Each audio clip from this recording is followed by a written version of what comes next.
Topic po natin para sa mga umiinom ng amlodipine para sa high blood pressure. Meron lang ako konting paalala, konting warning. Ako po bilang internist, cardiologist, papakita ko sa inyo ano mga benefits ng amlodipine. Marami siyang benepisyo, advantage. Pero meron din tayong dapat ingatan o yung quote-unquote mga hindi dapat ginagawa pag umiinom tayo ng amlodipine para maganda epekto sa atin. Unang-una, bigay ko muna yung advantage. Okay? Alam naman natin sa high blood pressure, ang normal blood pressure, 120/80, di ba? Sabi ko, pag lumampas ng 140/90, high blood na yon. Actually, sa ibang tao, mga 130/90, sumasakit na ulo. Medyo high blood na nga yun kung yun ang pakiramdam nyo. Pero kung lampas na ng 140/90, may sintomas na, kahit walang sintomas, high blood pressure na tawag. Isa sa pinakamagandang gamot para sa akin, favorite ko to, isa sa pinakamabisang gamot sa high blood, amlodipine. Yan ang binibigay ng mga cardiologists. Pang mayaman, pang mahirap. Amlodipine is a generic yan Generic yung amlodipine. Maraming brands yan. Sa daang-daang gamot sa high blood, amlodipine, isa sa favorite ko, pinakamalakas. Okay? Ano advantage niya? Number one, napakalakas na gamot ang amlodipine. Ibig sabihin, kahit blood pressure mo 200/100, usually kakayanin pa niya. Malakas siya Ang epekto ng amlodipine, binubuka niya yung mga artery natin. Yung artery sa mga ugat, dito, pati sa puso, pati sa katawan. Kaya dahil binubuka niya, lumuluwag yung mga artery natin. Kaya pag bomba ng puso, mas maluwag, mas relax. Kumbaga sa daanan sa highway, pinaluwag niya yung highway. Parang Commonwealth, imbis na 4 na lane, 6 na lane, 7 lane, so maluwag, bumababa blood pressure. So napakalakas, napakabisa ng amlodipine, mura. Mura amlodipine, may generic Diba? Generic o branded? Short answer, kung may pera kayo, mayaman kayo, gusto nyo branded, okay. Walang pera, pwede na generic. Effective na rin yan. Isa pang napakagandang advantage ng amlodipine, napakatagal ng epekto. Ang epekto ng amlodipine is 24 hours. Okay? Bihira ang gamot na ang epekto ay 24 hours. Usually, ang mga gamot, epekto mga 12 hours lang, 10 hours, mga captopril, 10 hours, losartan, 12 hours. Ibig sabihin, ininom mo sa umaga, sa gabi, wala ka ng protection. Itong amlodipine, 24 hours, lampas pa. Okay? Tapos pag inom mo, mafe-feel mo yung pinaka-epekto niya mga 6 to 12 hours after the dose. Now, dami niyang advantage, di ba? Isa pang advantage, walang problema sa kidneys. Hindi apektado ang kidneys. Okay, kahit may konting kidney damage, maganda amlodipine. Another positive dito, walang problema sa sex, sa kalalakihan. Mga lalaki takot uminom ng gamot sa high blood, di ba? Takot ang mga lalaki sa metoprolol. Kasi sabi, metoprolol daw nakakahina sa pagtatalik ng lalaki. Actually, hindi naman dapat. Pero counted yun sa side effect ng metoprolol. Pwede humina ang erection, so baka maging impotent. Pero normally, hindi naman dapat. Pero itong amlodipine, walang problema sa sex, sa lalaki. Okay? Wala rin problema amlodipine sa sedation. Hindi ka sedated, hindi ka bangag. May ibang mga gamot nakaka-sedate Sedate is parang nakagamot ka. May ibang gamot yun ang epekto. Okay? Tapos, isa pa maganda sa amlodipine, luma na itong gamot. Ibig sabihin, luma, 30 years, 40 years. Ibig sabihin, alam na natin, kilala na natin side effect niya. Mamaya, ikukwento ko sa inyo lahat ng side effect ng amlodipine. Kasi hindi naman siya talaga para sa lahat ng tao. Siguro sa 98% ng tao, okay amlodipine. Pero sa 2%, 3%, baka hindi babagay. Kukwento ko mamaya. At lastly, pinakamagandang epekto ng amlodipine, mas malakas siya kaysa sa mga sartan. mas malakas ang amlodipine sa losartan, valsartan, irbesartan. Pag pinaglaban, yung naka-amlodipine controlled ang blood pressure. So, mas hindi ma-stroke, mas hindi ma-heart attack. Paano malakas eh? Mabisa. Okay? Ito naman yung babantayan natin. Ito yung mga quote-unquote, hindi dapat o medyo bawal gawin. Okay? Number 1, pag nakainom ka ng gamot sa high blood, actually, kahit anong high blood na gamot, bawal itigil agad. Okay? Hindi pwede itigil agad. Bakit? Pag tinigil mo kasi agad, baka biglang tumaas yung blood pressure mo. Hindi ka protected. For some reason, naisipan mo lang na umiinom ka, maintenance. Tinigil mo, baka in 1 week, 2 weeks, ma-high blood ka na, ma-stroke tayo. Okay? Kung ititigil, dapat dahan-dahan tinitigil. May ibang gamot sa high blood, kailangan unti-unti tinatanggal. Yung mga metoprolol, beta blocker, unti-unti. Kasi yung mga metoprolol, dagdag ko na rin tips. Pag tinigil mo bigla, imbis na bumagal heart rate mo, biglang bibilis. May rebound. May rebound yun. Parang sa boyfriend, may rebound, di ba? Pag iniwan ng boyfriend, mas nagwawala, di ba? Gusto mo mag-rebound eh. Ganon din sa gamot. Pag binigla mo, unti-unti. Parang mga steroids, bawal bigla tanggal. So, sa high blood, bawal din bigla tanggal. Unless low blood ka. Unless nasobrahan na low blood, pwede mo tigil. Okay, papaalam sa doktor. Number 2, bawal gawin. Actually, hindi naman bawal to. Pinag-iingatan kung meron kayong liver problem. Okay, kung meron kang liver cirrhosis, sira yung atay o fatty liver. Fatty liver pwede naman, paalam lang sa doktor. Diba? I-check lang, liver cirrhosis, fatty liver, kasi ang amlodipine na may metabolize ng liver. So, minsan, binabawasan natin ang dosis kung may sira yung liver. Okay? So, kung may liver problem ka, pwede naman amlodipine, pero dumadaan din kasi sa liver to. So, baka mag-traffic sa liver, mas konti ang dose. Okay? So, kidney problem, no problem. Okay. Pero liver problem, konting bawas ng dose pa alam. Number 3, lagi to tinuturo tungkol sa grapefruit or suha. Grapefruit kasi sa Amerika to, sa atin, suha. Suha, kapatid to ng grapefruit eh. May ilang pag-aaral, ang suha na kapatid ng grapefruit, pwede mag-interact sa maraming gamot. Pwede itaas ang dose ng ibang gamot. Okay? Kaya sinasabi, pagkakain ng suha, umiinom ng gamot, wag masyado marami. Siguro, 3 piraso, wag naman isang buong suha. Pero may epekto ba yung suha? Actually, sa lahat ng gamot Lahat ng gamot sa high blood, sa depression, may epekto ang suha. Sa amlodipine, dapat naman wala Pero, ingat na rin. Wag din sobra sa suha. Number 4, dapat ingatan pag uminom ng amlodipine, alak. Okay, alak talaga, yung mga manginginom. Actually, hindi lang amlodipine. Halos lahat ng gamot sa high blood, hindi pwede uminom ng alak. Lalo na yung mga naka-antidepressant. Yung mga naka-antidepressant, bawal na bawal ang alak.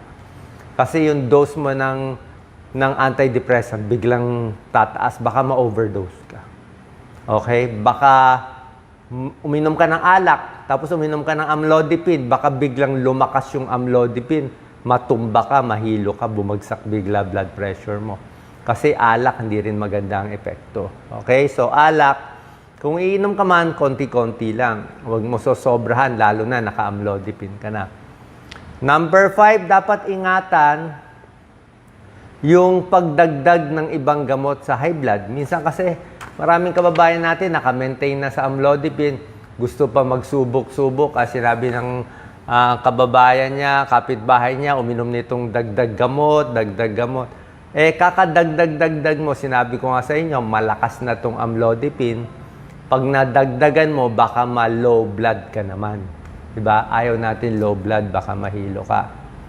Number 6, dahil nga malakas yung amlodipine, usually, pag iinom kayo ng amlodipine, first 3 days, mas nag-iingat ako Kaya rin nireseta ko sa pasyente, usually mababa lang binibigay ko. First 3 days kasi, baga sa ano, hindi pa sanay yung katawan mo, first 3 days, pwede ka mag-headache, pwede ka mag-palpitation, pwede hindi pa adjusted yung katawan, o baka biglang bumagsak yung blood pressure, merong ganon, yung first dose, pag inom, ay biglang bumababa. So, parang swabe lang ang pasok sa katawan.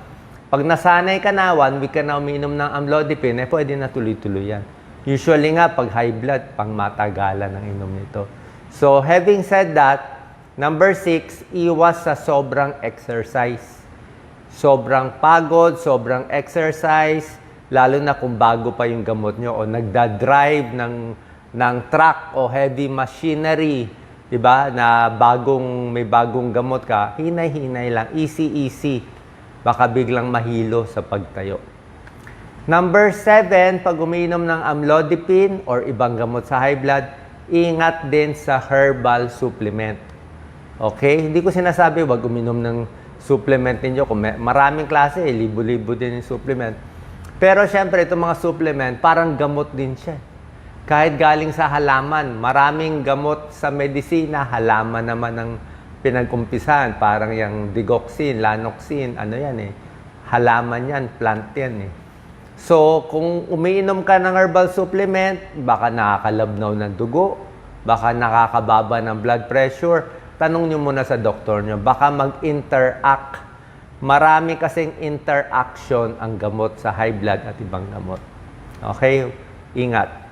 Number 8, ito, pinaka-importante. Buntis. Okay? Bawal uminom pag buntis. Okay?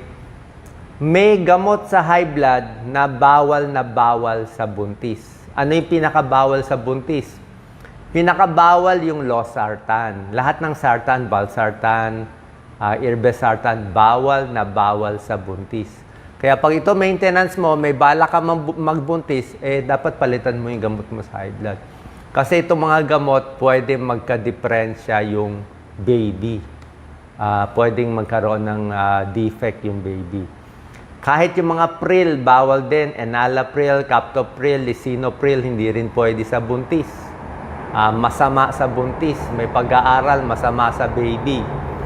Pagdating sa amlodipine, ganito, walang pag-aaral. Walang pag-aaral. Classification niya, class C. Pero sa animal studies, sa mga hayop, pinag-aralan yung amlodipine, hindi maganda epekto sa baby. Parang nakakaliit ng baby. Medyo baka mas makunan, baka mas maliit. Hindi ganun kasama yung amlodipine sa buntis, pero medyo masama base sa animal studies. Human studies, hindi natin alam. So, kung magbubuntis, naka-amlodipine, paalam nyo sa OB mo, papalitan niya. Ano ang gamot na pinaka-safe sa buntis? Makinig kayo lahat. Very important to. Hindi lang buntis, yung balak magbuntis. Hindi mo na malalaman, kailan ka mabubuntis High blood ka, bata pa, gusto mo magbuntis. Ang pinaka-safe sa'yo, methyl dopa, Aldomet. Methyl dopa ang number 1, pinaka-safe. Another, pwede yung nifedipine. Actually, kapatid siya na amlodipine, pero may pag-aaral Nifedipine, pwede rin sa buntis. Methyl dopa, pwede sa buntis. Meron pa isa, labetalol, pero medyo hindi available to. So, basically, methyl dopa, nifedipine. Kung buntis, tsaka kung breastfeeding, hindi rin pwede. Breastfeeding, hindi rin pwedeng losartan, kahit itong amlodipine. Baka maka-apekto rin sa baby. So, yan kung may balak magbuntis, iwas din sa... Or, tingnan mo muna kung buntis ka. Kung buntis na, hindi na po pwede. Palitan na iba. Number 9, ito naman, medyo rare na sakit naman to, aortic stenosis. Ito, sa mga may edad, tumitigas yung aorta, yung isang valvula, bumababa yung sirit. Kung may ganitong sakit, bawal din yung mga amlodipine. Pero rare naman to. And number 10 na bawal mag-overdose. Maraming kababayan natin, ano ang dose ng amlodipine? 2.5 milligrams, mababa, hanggang 10 milligrams. Yan ang dose. Ang nabibili sa atin, 5 mg tablet. Kaya reseta ko kalahati, half ng 5 mg, 2.5. 2.5, malakas-lakas na yan. Bababa na blood pressure mo mga 5 points. So, pag 5 mg ang gamot mo, bababa blood pressure mo siguro mga 10 o 15 points. Pag 10 mg, bababa blood pressure mo baka 30, 40 points. Kaya niya ibaba. So, ang maximum dose ng amlodipine is only 10 mg amlodipine. Marami ako naririnig, nagse-self-medicate, mataas pa yung blood pressure, kulang ang 10, ginawang 15, marami ginagawang 50, bawal po. Ulitin ko, bawal lumampas sa 10 mg, overdose yun. Okay, hanggang 10 lang. Dok, paano kung 10 mg na amlodipine, mataas pa rin BP ko? Dadagdagan mo ng iba. Dagdag ibang gamot. Dagdag ka ng mga sartan, irbesartan, losartan. Diba? Mag-a-add ng iba. Merong mga diuretic, merong mga clonidine, marami pang mga variation. Pero hanggang 10 mg lang. So, yan yung mga bawal. Okay? So, other tips. Dadagdagan ko pa. Pwede ba, ito mga tanong nyo. Pwede bang walang laman ng tiyan? Actually, pwedeng walang laman ng tiyan sa amlodipine Usually, hindi masakit. Pero kung, let's say lang, humapdi ang tiyan, di with food or without food, okay ang amlodipine. Ano pa sa pinaka-side effect ang pinaka-problematic na side effect ng amlodipine ay manas. Ang manas in 3% of people. Ibig sabihin, sa 100 na binigyan ng amlodipine, 3 magkakamanas. Bakit nagmamanas? Hindi man delikado yung manas niya, pero binubuka nga yung mga artery natin, di ba? Yung artery, binubuka. Pati artery sa paa, binubuka. So, pag nagbubuka, pati yung mga fluid ng katawan, mas nagmamanas. So, anong gagawin? Pag nagmanas amlodipine, bawasan yung dose. Baka, kung 10 mg nagmanas, gawing 5. Kung 5 nagmanas, na gawing 2.5. Kung nagmamanas pa rin, palitan na yung gamot. Iba na lang. O, hindi po pwede sa'yo. Okay? So, manas is a possible side effect. 3%. Other side effect, yung iba, pagbago pa, headache, namumula mukha kasi nabubuka yung mga artery, namumula. Yung iba, may palpitation. Okay? Liver problem, merong konti pero mababa ang Sa 5,000 people, parang isa. 5,000 people, pwedeng isa, medyo tumaas yung SGPT, SGOT. Pero medyo rare din yon. Okay? Medyo rare. Medyo bihirang-bihira. Wala namang gamot talagang perfect Pero ito kasi, maganda epekto Pag ininom mo to, yun na nga, less heart attack naman, less stroke. Diba? Mas mahaba buhay. Pag uminom ng gamot sa high blood, actually, sabi ko sa inyo, plus 9 years sa life expectancy. Kung ang buhay mo dapat 80, na-maintain mo yung blood pressure mo, baka maging 89 ka. Ganon ka ganda. Kaya nga mahaba buhay ng mga taga-Japan, taga-Amerika, libre itong mga gamot sa kanila. Basically, yung gamot na maintain nila. Ito mga side effect lang naman, sabi ko lang, kung sakali matsambahan, nakasali kayo dun sa 1% ng allergy, o halos wala naman nag-allergy, kung natsambahan kayo may allergy, di iwas. Diba? Effectiveness, up to 24 hours, drug interaction sa mga pain reliever. Medyo, pag nagpe-pain reliever ka, konting bawas, di ba? Hindi ko naman nire-recommend pain reliever. Pero may interaction din siya sa amlodipine. Okay? Baka humina yung amlodipine mo. Tsaka lastly, Viagra.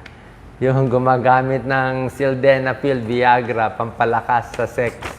Yung mga lalaki, kung naka-amlodipine, kung may gamot ka sa puso, magbibiagra, medyo delikado. Baka may mangyari sa'yo. Paalam nyo muna sa doktor mo. So, yun lang po. Sana pa nakatulong ng tips natin. So, basically, maganda talaga amlodipine. Alamin lang natin itong mga konting side effects. 5 mg is okay. 10 mg medyo malakas na. Pag kulang pa sa 5, pwede nyo palitan. Question. Doc, yung gamot ko ay doble, combined. Binibigay sa akin ng doktor ko, combine na amlodipine with valsartan, combine. Wala namang problema, combined. Diba? Kung mayaman ka, marami kang pera, wala namang problema. Diba? Kasi ang amlodipine generic, baka 5 piso lang. Ang Losartan generic, baka 7 piso lang. So, 12 pesos lang yun. Kung gusto mo combined, baka umabot ka ng 40 pesos. Diba? Kung may pera, walang problema doon. Diba? It's just money issue. Pero kung gusto niya mas mura, okay ba ang generic? Okay na rin. Mas mahina ba epekto? Wala naman tayong totally pag-aaral. Pero sa nakikita ko sa mga charity patient, okay naman eh. I mean, kung wala kang pera, kulang sa budget, okay na yung generic. Inumin mo ng pangmatagalan. Generic na amlodipine, araw-araw iniinom, mas panalo ka. Kaysa magyayabang tayo, nabibili tayo mamahaling amlodipine with combination, 50 pesos, o mayabang ka, ito gamot mo, hindi mo naman iniinom araw-araw, mahal. Inumin mo lang 2 times a week, walang epekto yun. 2 times a week ng branded na social na gamot, mahina epekto. Doon na lang tayo sa generic. At least na araw-araw mo, mas okay pa rin yan para mas safe kayo. Okay, share po natin sa ating kababayan. God bless po.